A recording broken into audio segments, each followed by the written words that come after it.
Today, we are going to make some grass. No, I'm not in Colorado, so it's not going to be that kind of grass. It's our techniques that are so simple and sensible, your mowers have practically built themselves.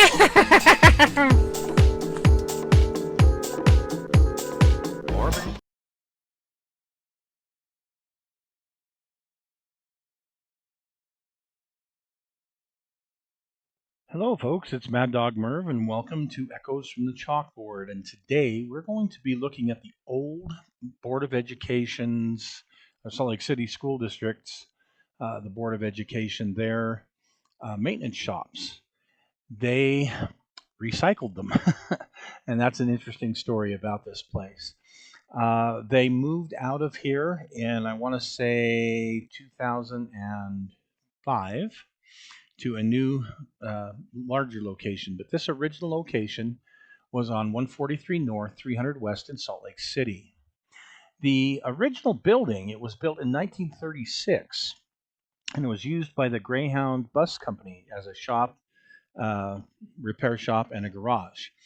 In 1964, the school district built a 1,600 square foot addition to the south of the building for use as material storage. We'll look at that in a minute. This building originally, it sat on a 1.66 acre site, and originally its valuation when the school district took over, well, in 1958, it was $250,000.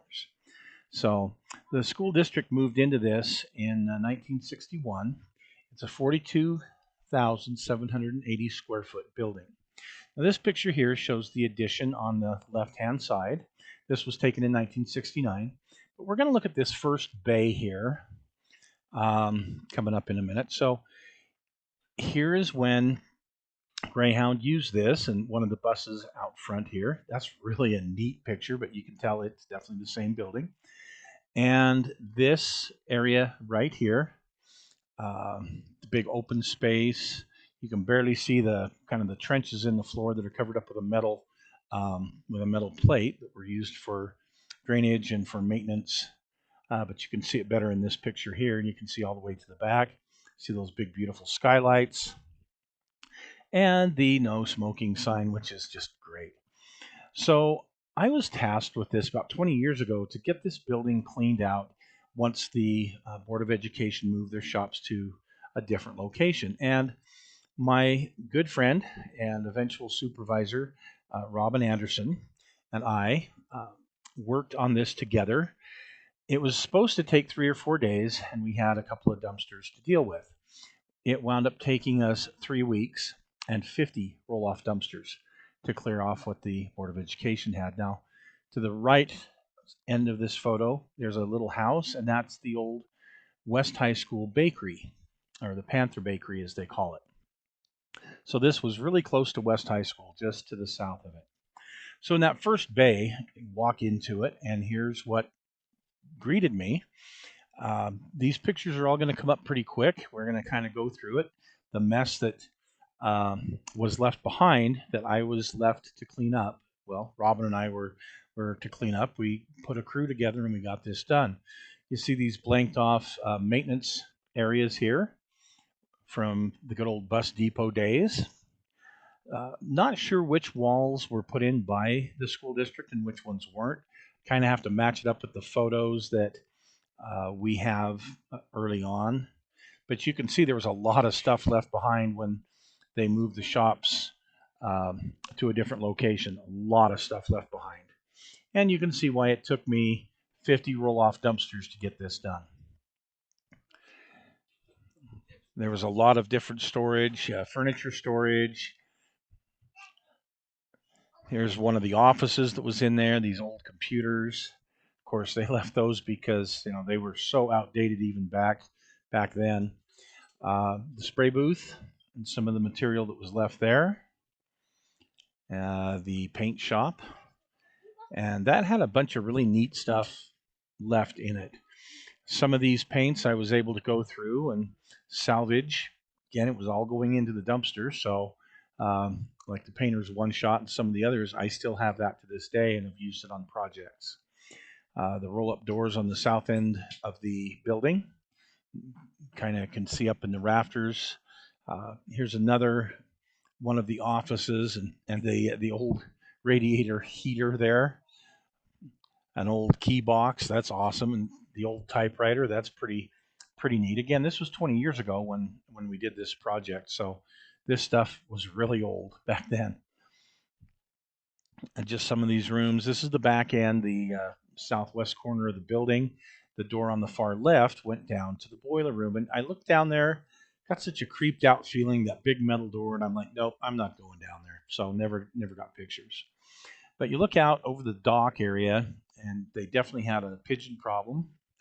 And some of the bays where things were stored, material storage. There were lower bays, and then there were upper bays, as you can see here, with a bunch of stuff in it, just open. You'd have to forklift all that stuff down. Now, this was right across from this side, the south side of the old building. That's a great picture of the old south side of the building. And then here's kind of that dirt road area in between. This is interesting because look at the sign, smoking area there on the right. Man, how old is that sign? See one of the beautiful skylights up there at the top, the windows in the back. Yes, there was a lot of material left behind that we had to deal with. We had to bring in hazmat specialists that removed a lot of this stuff. Tire machine that was left there. Again, one of the offices that I guess they just threw all the junk in. But can you imagine these offices? Holy cow! That neat old light. That was kind of neat thing to run into. Now this was up in an area called the mezzanine in the very far back. Look at those old windows there. And there was just so much junk up here that again we had to forklift this stuff down. But kind of neat to see those old windows. Another shot of it there.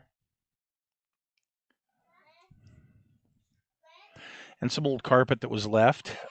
Again, we had to get this down and throw it into the dumpsters. Now, some of the really neat stuff, like these shelves here, olive green. Gee, I wonder where they came from.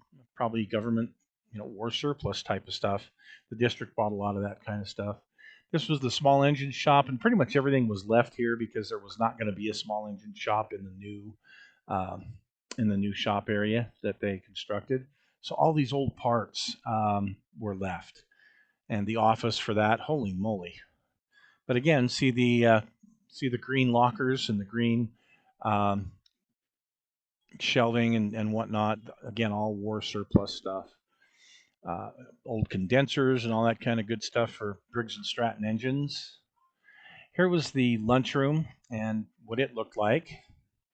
It was actually one of the more decent areas in that building. And check out that old Pacific floor machine. Isn't that awesome? That's got to be from the 60s. And it was still viable, still worked. Now, the front reception area was actually pretty nice. The little area there had been remodeled at one time. Probably the nicest spot in this whole old building. Another office you see here. Yeah, 3 weeks to clean all this out. Another angle of one of the reception areas. And then check out this fire extinguisher. I don't know when the last time was it was checked, but I can imagine nobody was going to want to use that. So once we got it all cleaned out, I went through and took pictures of everything so I could show that, yes, we had completed the job. This came from the highest levels. They wanted this thing cleaned out. Didn't know if they were going to sell it or if they were going to use it for some kind of space for education. We really didn't know what they were going to do. They wound up just tearing it down, so it didn't matter that we scrubbed the floors and all this other fun stuff there. But you can see how some of these areas, that upper storage, and you could see the door just opens and drops about 12 feet. There's that tire machine again, this area that we had cleaned up. We did a heck of a job cleaning that. Here's one of those awesome skylights, though, that you saw in the earlier pictures. And while I was there, I just had to take some shots of the Firebird because why not? I was the last man standing and thought, what the heck, I'm going to get some pictures in this. Would have been a great place for a band or party, rave, whatever you want to call it. It would have been a great place. But look at this angle looking towards the east, and that original picture we showed of the interior is about from that same area. So kind of neat, very nostalgic. But this is what those old shops looked like, and the inside of that Greyhound bus. Now, check this out. There's that mezzanine in the very back, where we had to lift the stuff down and throw it in the dumpsters, carry it out and throw it in the dumpsters. Here's the paint area, the paint shop, and the very first area that we came into after it was done. And nowadays, of course, it's all gone. It's been torn down, and there's just a vacant lot. So, hey, thanks for joining us. Hope you guys enjoyed this. Take care.